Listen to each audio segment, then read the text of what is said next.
കോഴിക്കോട് ഇപ്പോൾ കോൺഗ്രസിന്റെ പ്രതിഷേധം ആരംഭിച്ചിരിക്കുന്നു. ഷാഫി പറമ്പിലിന് മർദ്ദനമേറ്റതിൽ പ്രതിഷേധിച്ചു.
സനീഷ് കുമാർ ചേരുന്നുണ്ട്. അനീഷ്, പോലീസ് സ്റ്റേഷന് മുന്നിൽ സംഭവിക്കുന്നത് എന്താണ്? ആളുകൾ പിരിഞ്ഞു പോകണമെന്നത് പോലീസ് അവിടെ ബാനർ ഉയർത്തി കാണിക്കുന്നുണ്ടായിരുന്നു. ഒരു പോലീസ് ആക്ഷന് സാധ്യതയുണ്ടോ? അവിടെ കാര്യങ്ങൾ കൈവിട്ടു പോകുന്ന സ്ഥിതിയാണോ നിലവിൽ? സജിത്ത്, നിലവിൽ സ്ഥിതിഗതി നിയന്ത്രണ വിധേയമാണ്. ചില പ്രവർത്തകർ പോലീസ് സ്റ്റേഷന്റെ ഭാഗത്തേക്ക് തള്ളിക്കയറാൻ ശ്രമം നടത്തുമ്പോൾ പ്രവർത്തകരെ നേതാക്കൾ ഇടപെട്ട് പിന്തിരിപ്പിക്കുന്ന കാഴ്ച നമുക്ക് കാണാൻ കഴിയും. ഔദ്യോഗിക നടപടിക്രമങ്ങളുടെ ഭാഗമായി ജനക്കൂട്ടം പിരിഞ്ഞു പോകണമെന്ന ഒരു മുന്നറിയിപ്പ് അവിടെ പോലീസ് പ്രദർശിപ്പിച്ചിരുന്നു. ഇനി അടുത്ത നടപടി ഈ ലാത്തി ചാർജിലേക്കോ തണ്ണീർ വാതകം പ്രയോഗിക്കുന്നതിനോടൊക്കെ കടക്കുകയാണ്. എന്തായാലും അത്തരമൊരു നടപടിക്രമത്തിലേക്ക് കടന്നിട്ടില്ല. നേരത്തെ റോഡിൽ കുത്തിയിരുന്ന് പ്രവർത്തകർ പ്രതിഷേധിച്ചിരുന്നു. ഒപ്പം വാഹന ഗതാഗതം തടയുകയും ബാരിക്കേഡുകളൊക്കെ ഉപയോഗിച്ച് മറിച്ചിടുകയും ട്രാഫിക് സിഗ്നലുകൾ അടക്കം മറിച്ചിടുകയും ചെയ്യുന്ന സാഹചര്യമുണ്ടായി. അതിനുശേഷമാണ് പോലീസ് സ്റ്റേഷനിലേക്ക് തള്ളിക്കയറാൻ ശ്രമിച്ചത്. ഉത്തരമേഖല ADGPയുടെ കാര്യാലയവും നടക്കാവ് പോലീസ് സ്റ്റേഷനും രണ്ട് ഗേറ്റിന്റെ ഒരു ഭാഗത്ത് തന്നെയാണ്, രണ്ട് ഗേറ്റുകളാണുള്ളത്. ആ ഭാഗത്ത് വലിയ പോലീസ് സന്നാഹം ഏർപ്പെടുത്തിയിട്ടുണ്ട്. നിരവധി പോലീസുകാരെയാണ് രണ്ടിടത്തുമായി വിന്യസിച്ചിരിക്കുന്ന ഒരു വളരെ പ്രധാനപ്പെട്ട ഒരു മേഖല ആയതുകൊണ്ട് തന്നെ വലിയ സുരക്ഷ അവിടെ ഏർപ്പെടുത്തിയിട്ടുണ്ട്.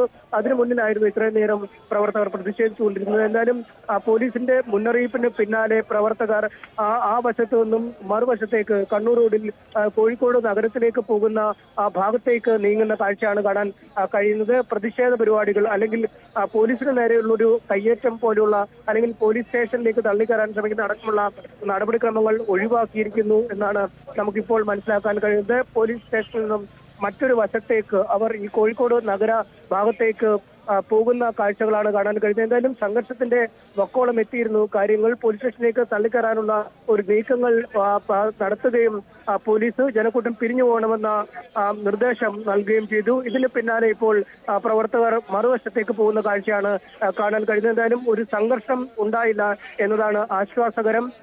ജലപീരങ്കി അടക്കമുള്ളവ തയ്യാറായി ഇവിടെ കിടക്കുന്നുണ്ടായിരുന്നു. ഗ്രനേഡ് പോലുള്ള കാര്യങ്ങൾ ഇന്നലെ പ്രയോഗിച്ചതാണ് വലിയ സംഘർഷത്തിലേക്ക് കാര്യങ്ങൾ നീങ്ങുന്നത്. എന്തായാലും ആ സാധ്യതകളൊക്കെ ഇപ്പോൾ തൽക്കാലം ഒഴിവായിരിക്കുകയാണ്. പ്രവർത്തകർ മുദ്രാവാക്യം വിളികളുമായി മാർച്ചോടുകൂടി ഇവിടെ നിന്നും പുറപ്പെടുന്ന കാഴ്ചയാണ് നമുക്ക് കാണാൻ കഴിയുന്നത്. പ്രവർത്തകർ പോലീസ് സ്റ്റേഷന് മുന്നിലെ പ്രതിഷേധം മാറ്റുകയാണ്, മറ്റൊരിടത്തേക്ക് പോവുകയാണ്. എന്തായാലും നേതൃത്വം ഇടപെട്ടുകൊണ്ടാണ് അങ്ങനെ ഒരു നീക്കമുണ്ടാകുന്നത്. സംസ്ഥാനത്ത് പല ഇടങ്ങളിലും ഉണ്ടാവുന്ന പ്രതിഷേധം അത് പലപ്പോഴും നേതാക്കൾക്ക് നിയന്ത്രിക്കാൻ തന്നെ പാടുപെടുന്നുണ്ട്. വൈകാരികമായി ഏറ്റെടുത്തുകൊണ്ട് പ്രതിഷേധിക്കുന്ന പ്രവർത്തകരൊക്കെ ഉണ്ട്. അങ്ങനെ സംസ്ഥാന വ്യാപകമായ പ്രതിഷേധമാണ്. കോഴിക്കോട് വൈകിട്ടാണ് പേരാമ്പ്രയിലേക്ക് പ്രതിഷേധമുണ്ടാവുക. ഈ വിഷയത്തിൽ അത്തരം നീക്കം കൂടി ഉണ്ടാവുക. അനീഷ്, ഒരു കാര്യം കൂടി,